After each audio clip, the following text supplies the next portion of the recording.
다스할 성령님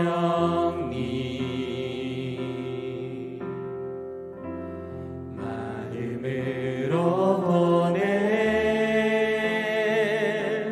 내 몸을 감싸며 주어지는 평안함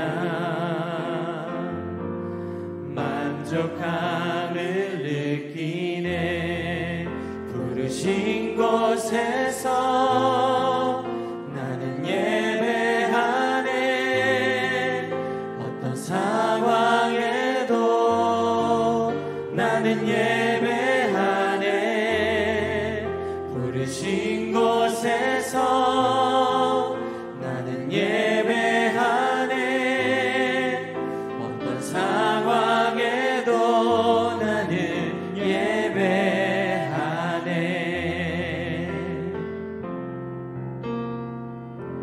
사랑과 진리에 한 줄기 빛 보내 내 몸을 감싸며 주어지는 평안함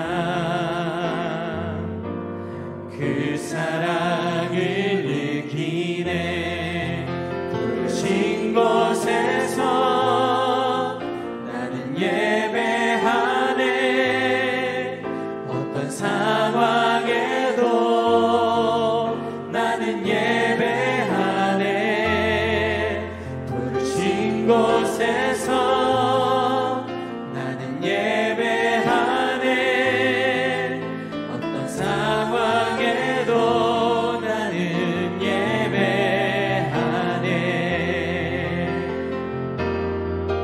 내가 걸어갈 때 길이 되고 살아갈 때 삶이 되는 그곳에서 예배하네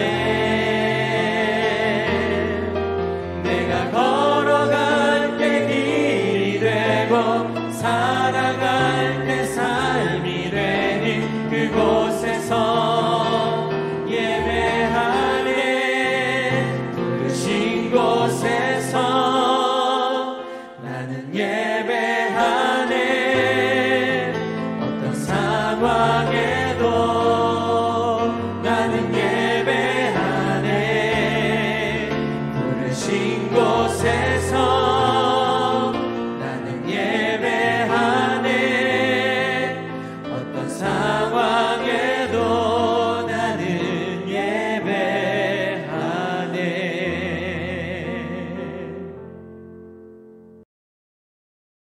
샬롬, 귀한 하루를 말씀 묵상과 기도로 시작하는 우리 귀한 식구들에게 하나님 우리 아버지와 주 예수 그리스도로부터 은혜와 평강이 풍성하기를 축복합니다. 오늘 묵상하실 본문 말씀 빌레몬서 1장 4절 같이 읽겠습니다. 내가 항상 내 하나님께 감사하고 기도할 때에 너를 말함은 아멘. 신앙생활은 하나님과의 수직적인 관계와 교회의 지체들과의 수평적인 관계가 동시에 형성되어서 진행되죠. 그 두 관계에서의 신앙생활의 핵심 본질은 하나님을 사랑하고 이웃을 내 몸과 같이 사랑하는 것입니다. 우리 잘 알죠?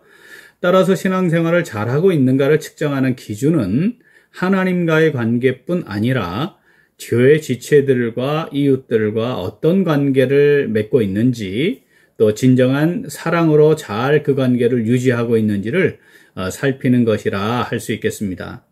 우리가 신앙생활을 영위함에 있어서 누군가를 위해 기도하는 사람이 되는 거 굉장히 중요합니다. 일반적으로 이제 중보기도 이렇게 말하지만 사실은 우리 교회처럼 도고가 정확한 표현이고요. 그래서 도고를 하는 것, 이건 굉장히 중요한 신앙생활의 한 단면이죠. 그런데 그것 못지않게 아주 중요한 요소가 또 하나 있습니다. 그것은 내가 다른 사람에게 기도해주고 싶은 대상이 되는 것입니다. 그 사람이 나를 향해 내 참 기도해주고 싶어 이런 마음이 있다는 것은 그 관계가 진정한 사랑이 바탕이 된 관계임을 보여주는 것이라 할 수 있습니다. 특히 하나님께서 귀하게 사용하시는 이제 주의 종들이 있지 않습니까? 그런데 그 주의 종들이 기도할 때마다 또 생각하면서 기도해주고 싶은 사람이 된다면 그건 참 귀하고 특별한 은혜라 할 수 있겠습니다. 자, 오늘 본문에는 빌레몬이 사도 바울에게 있어서 그렇게 기도해주고 싶은 사람이었다라고 그렇게 나타나 있습니다. 자, 본문 말씀 다시 읽겠습니다. 내가 항상 내 하나님께 감사하고 기도할 때에 너를 말함은 아멘. 자, 빌레몬 사도 바울에게 자, 항상 하나님께 감사하는 대상이었다. 이렇게 표현되고요. 또 하나는 기도할 때마다 기도해주는 사람이었다. 이렇게 기록합니다. 이미 우리가 살펴보았지만 빌레몬은 골로새에 거주하면서 자신의 집을 주님의 몸된 교회의 모임 처소로 헌신했죠. 그리고 그의 아내 아비아는 진실된 사람으로 바울과 사역자들을 잘 섬기는 자매로 일컬어지는 그런 귀한 여종이었습니다. 그리고 빌레몬의 아들인 아키뽀는 사역자였죠. 주님의 명령에 절대 복종하는 영적 전투의 전우, 병사로 표현이 되는 아주 헌신된 하나님의 사역자였습니다. 자, 그러니까 이제 사도 바울은 골로새 지역에서 사역을 감당할 때 이 빌레몬과 그 가정을 통해 큰 은혜를 누리고 귀한 동역을 이루었던 것을 우리가 확인할 수 있죠. 그런데 지금은 옥에 갇혀 있는 상태입니다.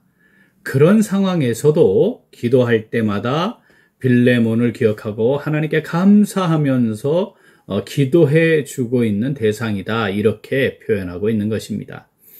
자, 이 모습은 신앙생활을 영위하는 과정에서 함께 주님의 몸을 세우기 위해 동역하는 우리 성도들과 또 지체된 성도들, 자, 이 성도들 사이에 늘 확인되어야 하는 모습이라 할 수 있겠습니다.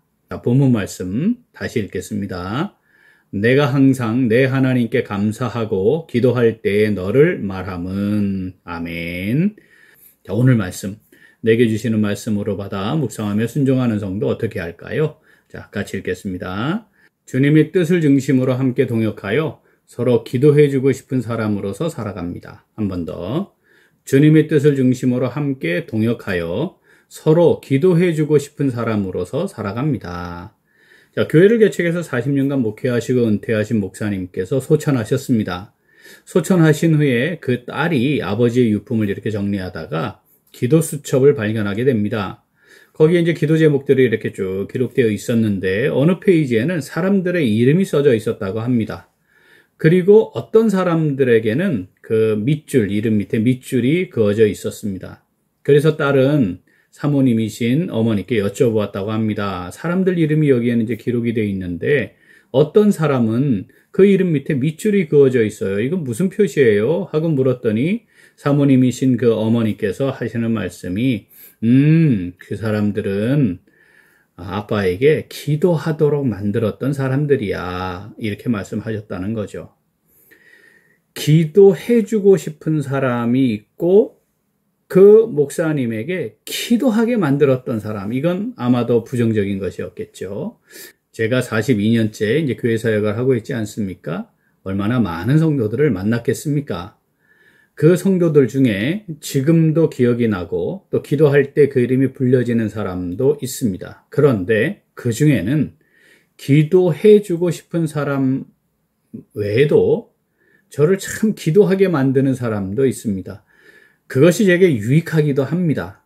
그러나 사실 그것이 굉장히 제 마음에 부담이기도 하고 또 스트레스가 되는 경우도 있지요. 아마도 우리 성도들 사이에도 그러할 것 같습니다. 기도해주고 싶은 사람의 관계도 있지만 기도하게 만드는 그런 관계를 맺는 사람도 있는 것이지요. 사랑하는 우리 귀한 식구들, 우리가 주님의 몸의 지체로서 만나 주님의 몸을 잘 세워감에 있어서 머리 대신 주님의 뜻을 중심으로 동역하는 거, 이건 뭐 아무리 강조해도 지나침이 없지 않습니까? 자, 내 마음에 들고 내 뜻에 맞아서 동역하다 보면 그 동역은 주님의 뜻을 아름답게 이루어가는 도구가 되지 않을 가능성이 매우 높습니다.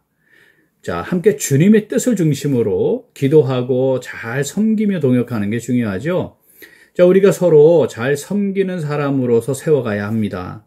그래서 서로에게 기도해주고 싶은 사람으로서 함께 해야 하는 것이죠. 예수님께서도 12 제자들 중에 베드로와 야고보와 요한 따로 세워서 데리고 다녔어요. 사실 그것 때문에 이 제자들 사이에 시기가 좀 있기도 했지 않았습니까? 그 특별하게 또 관계를 맺는 경우가 있다는 걸 보여주지요. 마리아, 마르다, 나사로 그 집도 우리 주님이 특별한 마음을 가지고 관계를 유지하기도 하셨던 것이죠. 자, 하나님께서는 하나님의 일을 이루어감에 있어 반드시 사람들을 예비해 놓으시고 함께하는 동역자들을 세우셔서 붙여주시고 함께 일하게 하시잖아요. 그러니까 우리에게 기도해 주고 싶은 대상인 동역자들이 있는 것 굉장히 중요한 부분입니다. 사도 바울이 세계 선교의 위대한 사역을 진행함에 있어서 여러 동역자들이 세워졌고 그들과 함께 하면서 위대한 하나님의 구원 역사를 이루어가지 않았습니까?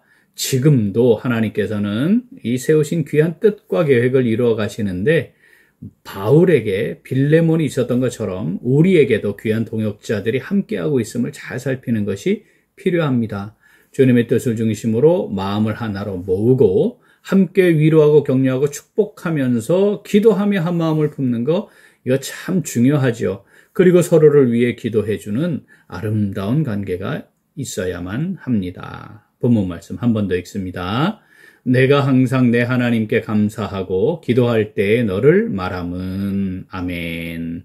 주님의 뜻을 중심으로 잘 동역하고 서로를 진심으로 섬겨서 기도해주고 싶은 동역자들의 아름답고 깊은 교제가 이루어지는 오늘 그리고 우리 매일매일의 삶이 될 수 있기를 간절히 소원합니다. 아멘.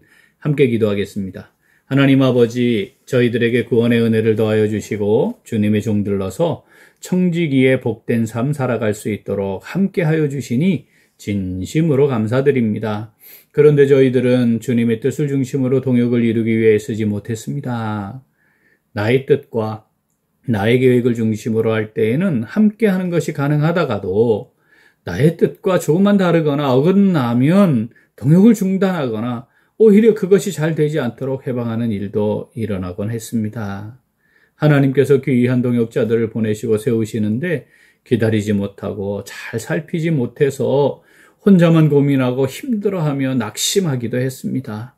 서로 기도하면서 한 마음을 가졌어야 했는데 그렇지 못했습니다. 기도해주고 싶은 사람이 되지 못했습니다. 오히려 누군가를 향해서는 기도하게 만드는 삶을 살기도 했습니다.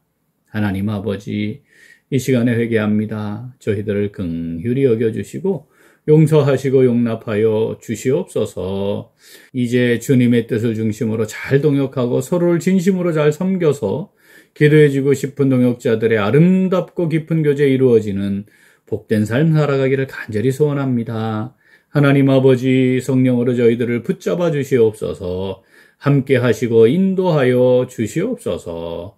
감사드리며 예수님 이름으로 기도합니다. 아멘. 오늘도 그 기도는 전군 군인교회와 군부대와 장병들을 위하여입니다. 먼저 전군 군인교회들을 위하여 기도하겠습니다. 전군에 있는 1004개 군인교회들을 통해 하나님을 예배하고 하나님의 영광이 멋지게 선포될 수 있도록 기도하겠습니다. 또한 군부대와 장병들을 위하여 기도하겠습니다. 군부대 장병들이 주의를 거룩하게 지키며 믿음이 성장하고 성숙할 수 있도록 250분의 군목님들과 약 500분의 군 선교사님들과 각 부대 군종병들이 사명감을 가지고 헌신하도록 우리 기도 제목 보시면서 함께 기도하겠습니다.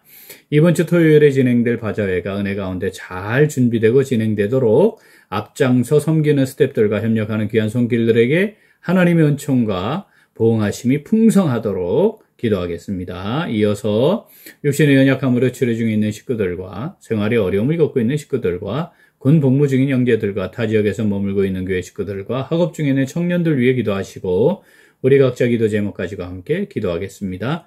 기도합니다.